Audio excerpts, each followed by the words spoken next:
Bonjour à toutes, bonjour à tous. Comme je suis ravi et heureux aujourd'hui de vous lire encore un texte ce lundi du prêtre Nicolas Vukic. Bien sûr, en arrière-fond, il y a toujours mes remerciements pour sœur Rosa Maria Napolitano qui m'avait transmis tous ces textes et que l'on ne trouve pas. C'est donc l'intérêt de cette chaîne, c'est de vous le faire partager.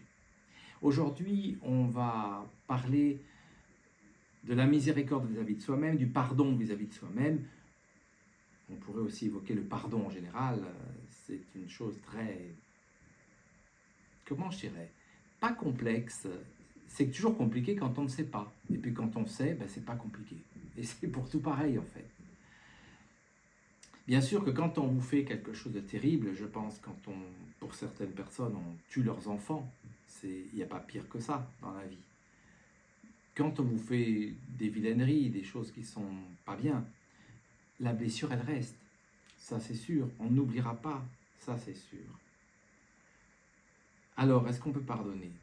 Des fois, on ne peut pas. Mais, et il y a un très grand mais. C'est ce mais qui est important. Ce mais uni à la parole du Christ. On va unir notre prière à cette parole. Rappelez-vous quand il avait dit sur la croix, Père, pardonnez-leur, car ils ne savent pas ce qu'ils font. Alors, si on unit notre prière à cette parole, ça va nous permettre, en y réfléchissant bien, en le ressentant bien, à voir les choses avec beaucoup de hauteur. Et on comprendra que l'autre ne savait pas ce qu'il faisait, il n'était pas conscient.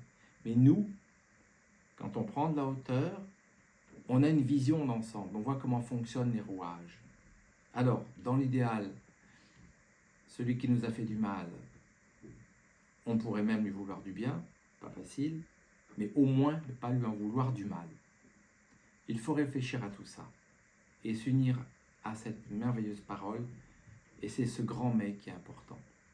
Bien sûr, la blessure, on ne l'oubliera pas. Mais le Christ est là et il nous a livré cette parole. On va réfléchir à ça. Maintenant, je vais vous lire le texte de Nicolas Vukic.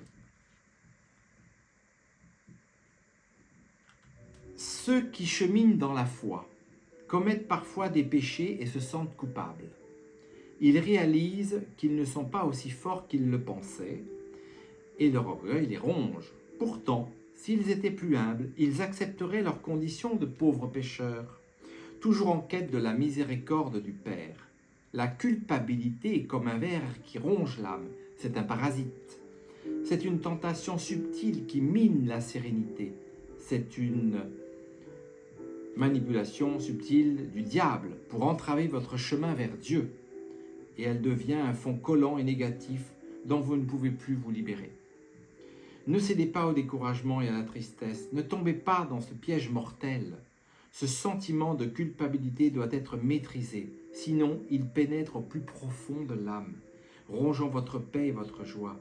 Libérez-vous avant qu'il ne devienne une excuse, un alibi pour éviter d'assumer la responsabilité de votre sérénité.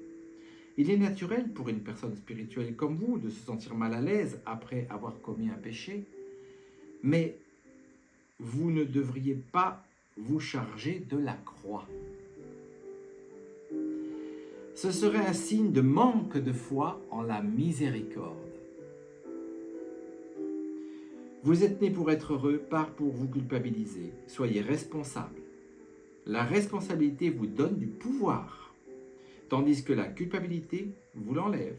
Il n'y a pas d'amour dans la culpabilité. N'annulez pas le sacrifice du Christ, qui par son sang a lavé le péché et vous a libéré de la culpabilité. Je vous invite à réfléchir à tout ça. Passez une bonne semaine. Je sais que c'est profond tout ça, il faut réécouter, c'est quelque chose. Mais les mots, ça peut tuer et ça peut guérir. Les mots ont un pouvoir extraordinaire. Ils guérissent des mots AX. Et des fois, ils ouvrent notre cœur comme ça.